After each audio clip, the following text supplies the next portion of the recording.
오늘 본문은 유다의 집안의 문제를 이야기하고 있습니다. 유다의 두 아들, 그러니까 엘과 또 오나는 하나님 앞에 범죄함으로 죽임을 당하게 되었습니다. 그리고 이제는 막내 아들 셀라만 남아있는 상태였습니다. 유다는 이 다말 첫째 장자의 아내였던 며느리였던 이 다말을 통하여서 그의 가문의 씨를 이어가야 했음에도 불구하고 이 셀라가 어리다는 핑계를 대면서 셀라가 혹시나 또 죽임을 당하지는 않을까 두려워하여서 이 가문의 대를 이어가는 일을 꺼려하고 있었습니다. 그리고 다말을 그의 시아버지에게로 보냈다라고 하는 것이 어제까지의 본문의 말씀입니다.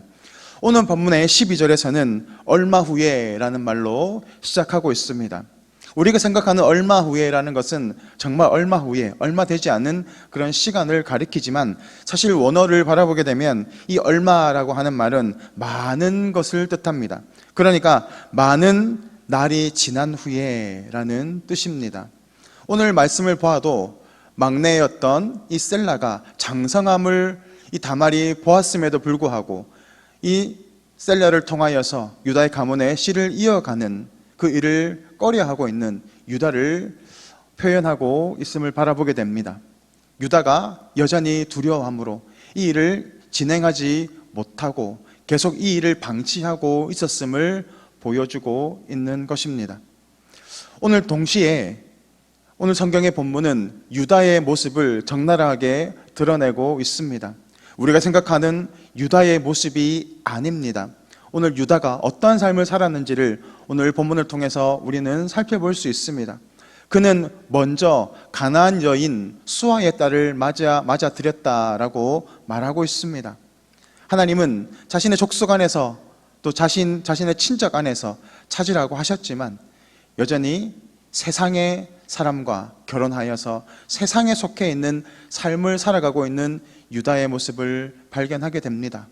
그리고 그 수아의 딸과 결혼하여서 세 아들을 낳았지만 두 아들이 죽고 또 오늘 본문을 통해서 바라보게 되면 이 수아의 딸 역시도 죽음을 맞이하게 되었다라고 말하고 있습니다.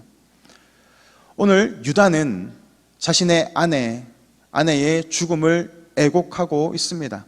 일반적으로 유대 사회에서 지인의 죽음을 애도하는 기간이 있는데 짧게는 일주일, 7일, 그리고 길게는 보통 일반적으로는 30일 정도 애곡을 합니다. 아마도 유다는 자신의 아내였던 아내의 죽음을 바라보면서 30일 정도 애곡을 하였을 것이다 라고 생각이 됩니다. 그리고 그 애곡의 시간이 끝난 후에 그는 양털을 깎는 자에게 이르렀다라고 말하고 있습니다. 양털을 깎는 자에게 이르렀다라고 하는 것은 양털 깎는 그 사람들의 벌이는 축제의 장소를 가리킵니다. 그러니까 매우 큰 축제의 장소로 갔다라고 하는 의미가 됩니다. 자신의 아내가 이제 죽고 애국한 후에 얼마 지나지 않아서 바로 이 축제의 자리로 간 겁니다. 축제의 자리에는 술과 음주 가무가 있습니다. 그곳에서 하는 것이 무엇이 있겠습니까? 지금 유다는 세상에 속해 있고 또 오늘 본문을 바라보게 될 때 그런 축제의 장소에서 더 나아가서 그는 창녀를 찾고 있는 매우 정력적인 모습을 바라보게 됩니다. 우리가 생각하는 유다의 모습과는 너무 동떨어져 있는 것이죠. 오늘 본문은 왜 이렇게 유다에 대해서 적나라하게 그의 삶을 표현하고 있을까요? 사실 창세기의 진행은 12장부터는 족장을 중심으로 해서 진행되게 되어가고 있습니다. 그래서 아브라함을 중심으로 또 아브라함의 아들 이삭을 중심으로 또 야곱을 중심으로 그리고 37장부터는 바로 이 요셉을 중심으로 이야기되어 가고 있습니다. 그래서 37장부터 마지막 장까지는 요셉의 중심으로 이야기가 진행되어 가고 있게 됩니다. 그런데 오늘 본문 38장에서는 갑자기 유다에 대해서 이야기하고 있습니다. 유다가 중심이 되어서 이야기가 진행되어 가고 있다는 것입니다. 생뚱맞죠? 지금 요셉의 요셉이 지금 형들에 의해서 팔려가고 있고 그 사건이 계속해서 진행되어 가야 하는데 갑자기 유다의 이야기가 나오고 있다라는 겁니다. 왜 그럴까요? 지금 37장에서는 형들이 요셉을 팔아 넘기는 이 이야기로 시작되어 가고 있습니다. 야곱의 집에 많은 문제가 있었습니다. 우리가 전에도 살펴보았듯이 이 야곱이 편애하는 아들 요셉의 문제에서부터 비롯되어서 형들이 시기를 하여서 이 요셉을 팔아넘기는 정말 말이 안 되는 이 사건들이 진행되어 가고 있습니다. 그리고 바로 이 유다의 이야기가 나오고 있는데 유다 역시도 어떤 모습입니까? 그 형제들의 모습 안에 유다를 통하여서 그들의 삶의 모습이 어떠하였는가를 구체적으로 조명하고 있는 것입니다.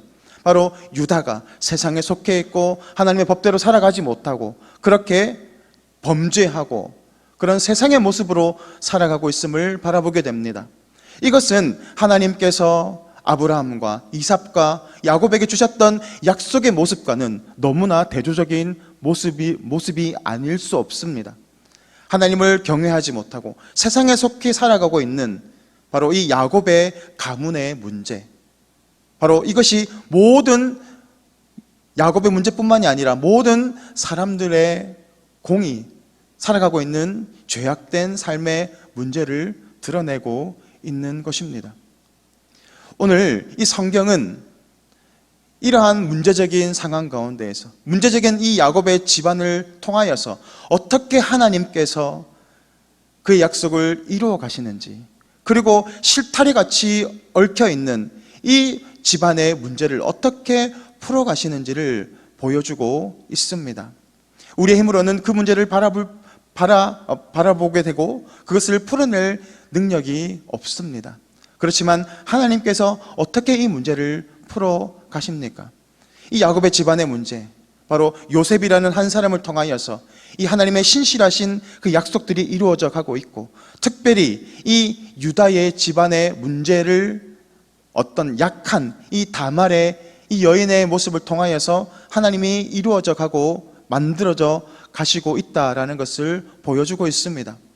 오늘 이 본문은 정말 삭제하고 싶은 본문이기도 합니다. 왜냐하면 사회적으로 터부시 되고 있는 이 문제들이 바로 이 유다의 집안에서 벌어지고 있기 때문입니다.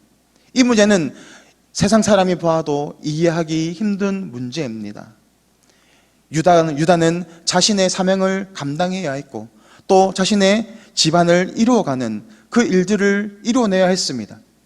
그럼에도 그렇게 살아가지 못했고 다말 역시도 하지 말아야 할 잘못된 방법으로 자신의 욕구를, 자신의 방법을 채워가고 있는 모습을 바라보게 됩니다.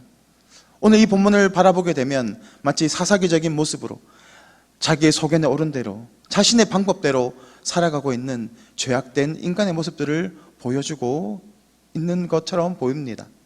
이것이 곧 우리의 문제이지 않겠습니까? 하나님은 실타래처럼 꼬여있는 이 문제들을 어떻게 풀어가십니까? 하나님께 맡겨드릴 때에 하나님께서 그 문제들을 이끌어 가신다라는 것을 우리는 성경을 통해서 바라보아야 합니다. 오늘 성경을 바라보는 독자들 역시도 이 문제를 어떻게 바라보겠습니까? 자신의 삶의 문제와 연관시켜 보아야 합니다. 우리 집안의 문제가 아무 문제 없는 것처럼 보이지만 사실은 얼마나 많은 문제들이 있습니까? 내 생각대로 나아가지 못하고 내 결단대로 나아가지 못하는 그런 우리 집안에 여러 가지 죄악의 문제들이 있지 않습니까? 그 문제들을 하나님께서는 이루어 가심을 바라보게 하십니다. 오늘 예수님께서는 누구의 혈통으로 오셨습니까? 정말 잘 살고 정직하게 살고 하나님 안에 신실하게 사는 그 가문으로 오면 좋을 텐데 하필이면 이렇게 문제 많은 유다의 이 가문을 통하여서 예수님께서 오십니다. 그것은 무엇을 이야기할까요? 죄악 가운데 소망이 없는 우리의 인생 가운데 그런 추악하고 더러운 우리의 삶 가운데 예수님께서 찾아오시고 우리의 죄악의 문제를 해결해 가시는 그 그리스도의 하나님의 그 사랑의 모습을 바라보게 하는 것입니다. 우리 삶의 모습을 바라보게 되면 얼마나 많은 문제들이 있습니까?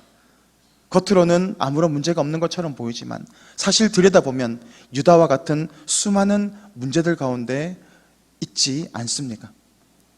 그럼에도 불구하고 오늘 하나님은 그 모든 문제를 오늘 주님 안에서 해결해 나아가도록 우리를 종용하고 있습니다. 우리가 바라보아야 할 것은 우리의 능력과 우리의 지혜로 살아가는 것이 아니라 하나님의 신실하심을 바라보며 하나님의 약속 가운데 오늘도 순종하며 나아갈 때 하나님이 우리의 삶의 모든 문제를 해결해 가시고 인도해 가시고 그렇게 신실하신 하나님의 약속을 이루어 가시는 줄 믿습니다. 그러한 믿음의 삶을 살아가시는 동북의 성도님들 되시기를 주님의 이름으로 축복합니다. 화면을 보시고 기도 제목을 다 같이 읽겠습니다. 내 삶의 문제에 해답되시는 주님께만 소망을 두며 살아가게 하옵소서. 문제적 상황 속에서 절망하지 않고 오직 주님께 온전히 맡기게 하옵소서. 다 같이 기도하겠습니다. 우리의 힘과 능력이 되시는 하나님 아버지, 우리의 삶의 문제들 가운데 동시에 우리의 죄악의 문제 가운데 우리는 날마다 쓰러지며 절망합니다. 그렇지만 우리와 함께 하시는 그 주님을 바라보며 모든 문제를 주님께 맡겨드리는 그러한 복된 인생으로 살아갈 수 있도록 주님 역사하여 주시옵소서. 감사를 드리며 예수 그리스도 이름으로 기도드립니다. 아멘.